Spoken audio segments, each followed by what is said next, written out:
Good morning to all. Welcome to TSN school. हम पढ़ रहे हैं कक्षा 9वीं हिंदी की पाठ्य पुस्तक स्पर्श का पाठ्यक्रम। आज हम पाठ 10 पढ़ेंगे।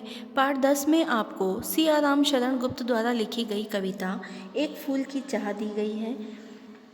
इसमें हमने कविता के पहले भागों में पढ़ा कि किस तरह से चारों ओर महामारी फैल रही है और एक पिता अपनी बेटी को इस महामारी से बचाना चाहता है, लेकिन वह जो बेटी है वह इस महामारी की चपेट में आ जाती है और बीमार पड़ जाती है और उसी बीमारी में वह इच्छा प्रकट करती है कि उसे देवी माँ के प्रसाद का एक फूल चाहिए। उसके पिता उसकी इच्छा पूरी करना चाहते हैं, इसलिए वह मंदिर में चले गए और वहाँ पर पहुँचे तब वहाँ आरती हो रही थी। अब इसके आगे पढ़ते हैं हम।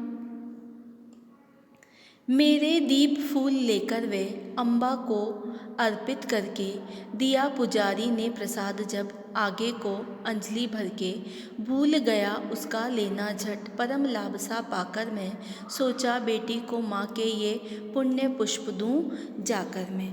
अब यहाँ पर कवि जैसे ही मंदिर में पहुँचते हैं तो वह पुजारी को अपने हाथों से दीप फूल दे देते हैं और जो पुजारी है वो देवी माँ की प्रतिमा को वो फूल अर्पित कर देते हैं।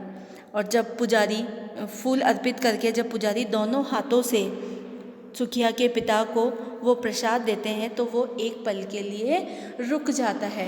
वो उसको बड़ा सौभाग्य सा लगता है कि मैं पुजारी के हाथों से माता का प्रसाद ले रहा हूँ, माता के चरणों में अर्पित किया हुआ प्रसाद मुझे वापस मिल रहा है। वो परम सौभाग्य परम लाभ सा पाकर मैं एक पल के लिए अपने आप को भूल सा जाता हूँ, मतलब वो प्रसाद लेना भूल जाता हूँ और मैं सोचने लग जाता हूँ। क्यों सोच रहे हैं? क्योंकि जो सुखिया के पिता हैं वो निम्न जाति के हैं। कवि हमें यहाँ बताना चाह रहे हैं कि जो सुखिया के पिता हैं वो छोटी जाति के हैं, निम्न जाति के हैं, और जो निम्न जाति के लोग होते हैं उन्हें मंदिर में आने नहीं दिया जाता है।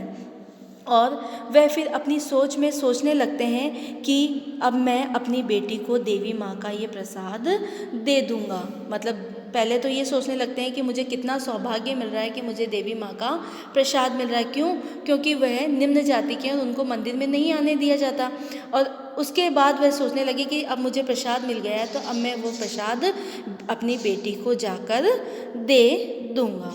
अगला पद देखते हैं। सिंहपोर तक भी आंगन से नहीं पहुँचने मैं पाया, सहसा यह सुन पड़ा कि कैसे यह अछूत भीतर आया। पकड़ो देखो भाग न जावे, बना धूर्त यह है कैसा, साफ सच परिधान किए है भले मानुषों के जैसा। अब कवि क्या कह रहे हैं कि अभी सुखिया के पिता, सिंहपोर का अर्थ होता है मुख्य द्वार तक, अभी सुखिया के पिता मुख्य द्वार तक भी नहीं पहुंच पाए थे। सिंहपोर तक भी आंगन से नहीं पहुंचने मैं पाया। अभी तो सुखिया के पिता माता का प्रसाद लेकर सिंहपोर तक मतलब मुख्य द्वार तक भी नहीं पहुंच पाए कि अचानक से किसी ने पीछे से आवाज़ लगी। सहसा ये सुन पड़ा कैसे यह अछूत भीतर। अचानक से किसी ने पीछे से आवाज़ लगाई, अरे यह अछूत मंदिर के अंदर कैसे आ गया। पकड़ो देखो भाग ना जावे। अब फिर किसी और की आवाज़ आई कि इसे पकड़ो कहीं ये भाग नहीं जाए। बना धूर्त यह है कैसा, साफ स्वच्छ परिधान किए।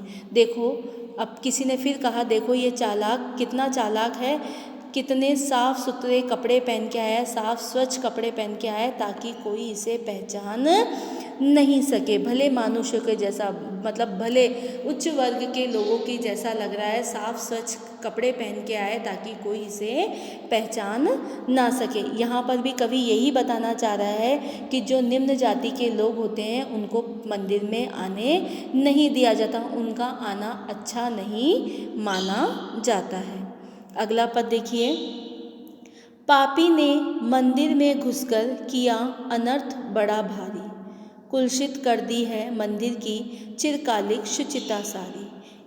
क्या मेरा कलुष बड़ा है देवी की गरिमा से भी, किसी बात में मैं हूँ मैं आगे माता की महिमा के भी। अब आगे कवि क्या कह रहे हैं कि जो मंदिर के जितने भी भक्त हैं वो सुखिया के पिता को कैसे क्या कह के पुकार रहे हैं? पापी। पापी ने मंदिर में घुसकर किया अनर्थ बड़ा भारी। ये जो पापी है इसने मंदिर में घुसकर बड़ा अनर्थ कर दिया है, बड़ा भारी अनर्थ कर दिया है। कुलषित कर दी है मंदिर की चिरकालिक शुचिता सारी। कुलषित का मतलब क्या होता है? अछूत, अशुद्ध कर दी है।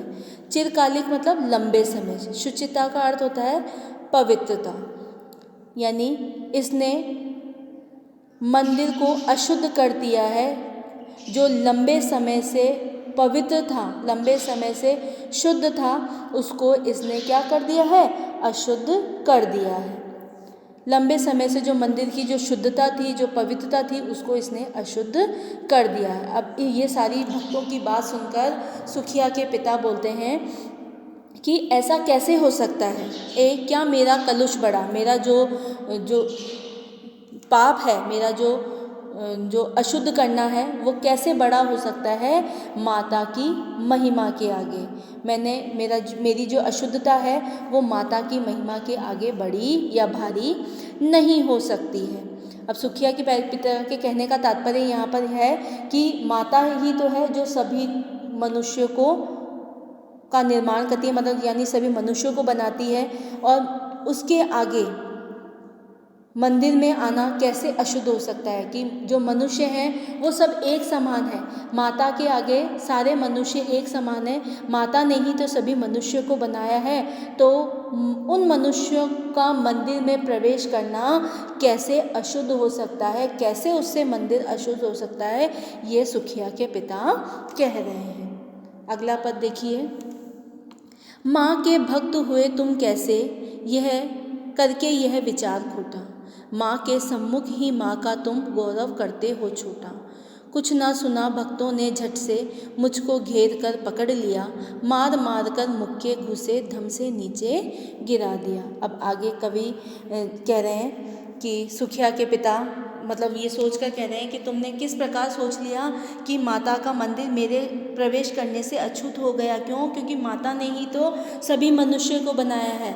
और अब सुखिया के पिता कह रहे हैं उन भक्तों से कि उसके मंदिर में आने से किस प्रकार ये मंदिर अछूत हो गया, अशुद्ध हो गया। यह विचार तुमने सोचा भी है तो तुम माता के भक्त कैसे हो सकते हो? जो ये विचार तुम्हारे मन में आए, जो खोटा मतलब ये जो बुरा विचार तुम्हारे मन में आए, यदि तुम माता के भक्त हो तो ऐसा विचार तुम्हारे मन में नहीं आना चाहिए। माँ के भक्त हुए तुम कैसे, करके यह विचार खोटा। तुमने जो ये ऐसा बुरा विचार अपने मन में लाए हो, इस प्रकार तुम माता के भक्त कैसे हो सकते हो? ये माँ के सम्मुख ही माँ का तुम गौरव करते हो छोटा। और माँ क्या कह रहे हैं, सुखिया के पिता क्या कह रहा है कि तुम लोगों की अशुद्धता का बखान करके माता की महिमा को ऊंचा मानते हो, लेकिन ये माता के सामने ही तुम माता को नीचा दिखा रहे हो। क्यों? क्योंकि मनुष्य का निर्माण तो माता ने ही किया है, तो तुम मनुष्य को गलत साबित करके किसको गलत साबित कर रहे हो? माता को गलत साबित कर रहे हो, माता की महिमा को नीचा दिखा रहे हो अगर तुम मनुष्य को नीचा दिखा रहे हो। लेकिन उनकी बातों का मतलब जो सुखिया के पिता है उसकी बात का किसी पर कोई असर नहीं होता है, और लोग उसे घेर कर उसे लातों घूसों की बरसात उस पर करने लगते हैं और उसे नीचे गिरा देते हैं। धन्यवाद।